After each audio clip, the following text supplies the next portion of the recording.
I want to tell you guys a story about a guaranteed way to become richer, wealthier. So I already have a net worth of $1 million, positive net worth of $1 million. But I could have a net worth of $10 million if I had listened to this. And this was advice given to me by a law professor who was also a CPA. He was a CPA and a lawyer. And he said, at the end of the semester, I'm gonna give you guys the best piece of advice on how to become rich. Guaranteed. Right? So everybody shows up for the class on the last day of school. And there's three things he needed you to do. And the three things were, number one, buy insurance. Number two, buy insurance. And number three, buy insurance. And I was pissed. I mean, I waited all year for this advice. But let me tell you a story on why that's so true. And then I'm going to give you the best piece of advice I found after that, the second best piece of advice, which really is even better than the first piece of advice. So insurance, right?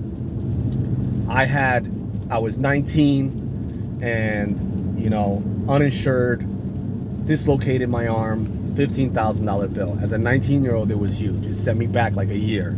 I ended up paying that bill for like a year. If I had insurance, I would have saved that $15,000, right? Never was uninsured again, right? A couple years later, I'm like 25, right? And I'm driving around with a car with no insurance.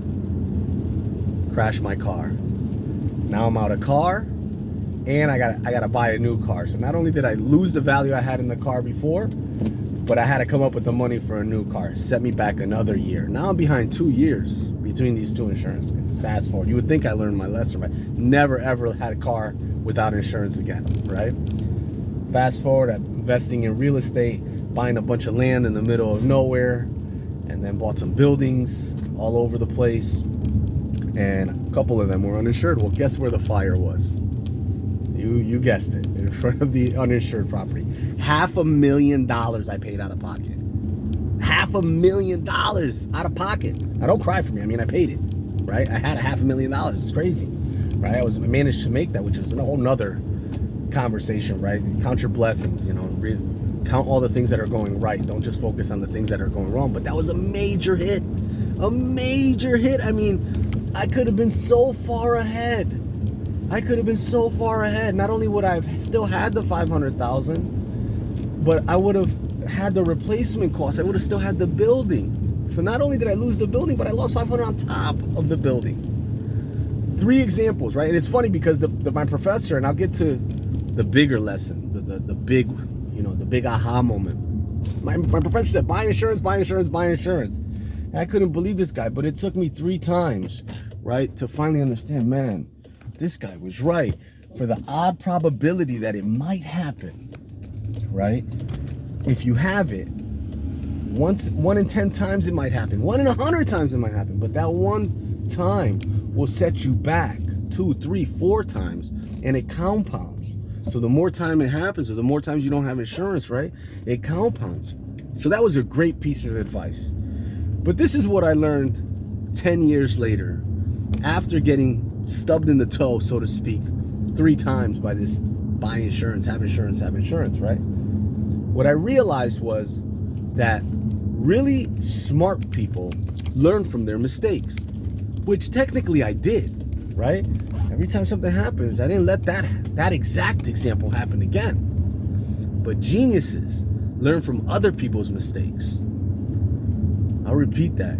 Smart people learn from their mistakes, but geniuses learn from other people's mistakes. Your ability to recognize that something might happen and cover your ass before that happens is a genius trait. Not waiting to get burned by the stove, but seeing that someone else got burned by the stove and saying, I'm not going to touch the stove. That's a genius trait. So those 2 things have fundamentally been game changers for me. Number 1, having insurance. And by the way, insurance doesn't just mean an insurance policy. I'm not an insurance salesman. I'm not trying to sell you insurance. As a matter of fact, I'm not trying to sell you anything. I want you to win. That's my goal in life, is to help other people win, right? And as long as I'm doing that, I'm accomplishing my goal, and I will be repaid in other ways.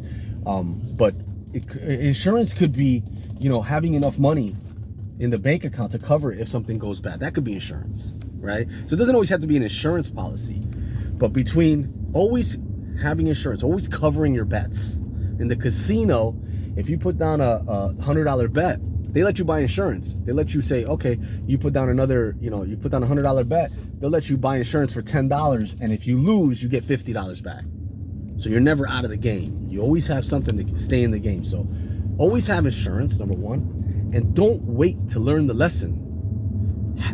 Figure it out when somebody else has learned the lesson, and believe them when they tell you, right? So if you study the rich, if you study the uber wealthy, and I always say, don't listen to the uber wealthy, watch the uber wealthy. Do what they do, not what they say. But when they show you, hey, this is where they messed up big time, don't make that mistake. Write it down. Be conscious of that. Be conscious of that, and then try not to make that mistake before you do it. So don't learn from your mistakes. Learn from other people's mistakes before you make them. I guarantee you, if you apply those two principles in life, always cover your bets. Always cover your bets, so you can't lose. Even if you lose, you got something back, you're still in the game, right? Insurance, somehow or another. And learn from other people's mistakes. You'll be eons ahead. Not a couple months, not a couple weeks, eons, not even a couple years. You'll be eons ahead, because I realized I'm 40 now. If I look back and I had done those things, if I had every single bet I took, I covered it, and I made sure I couldn't lose. And then every single action I was taking, I was looking to see, hey, not only did you get burned by this, but did your mentors get burned by this? Did other people that you are looking up to, that you are learning from, where did they get burned? What mistakes did they make? And avoid them. Don't try them. Don't think you're smarter than them. Don't try to prove something to the world. Just avoid it. And I guarantee I would be 20 times, 30 times, 100 times richer. So I'm learning from my mistakes. I'm documenting. This is my journey. I document on YouTube my entrepreneur's journey to remind myself of the lessons. And hopefully I don't make them again. And hopefully I achieve that guru level, right, of excellence, where I am not making the mistakes that others had made, not the mistakes that I have made already, right? I'm avoiding the mistakes that the best of the best have made. That way I can leapfrog them. I can get ahead of them. So be great, be wonderful, never give up, keep chasing your dreams. Remember, there's no shortcuts, but there's always a road that'll get you there quicker, and it may be the right road. And while there are no shortcuts, there are longer roads. There are roads that can take you there longer, and not having insurance, not covering your bets, and making mistakes that are obvious are those roads that are longer. Take the shorter road. Be great. Keep going.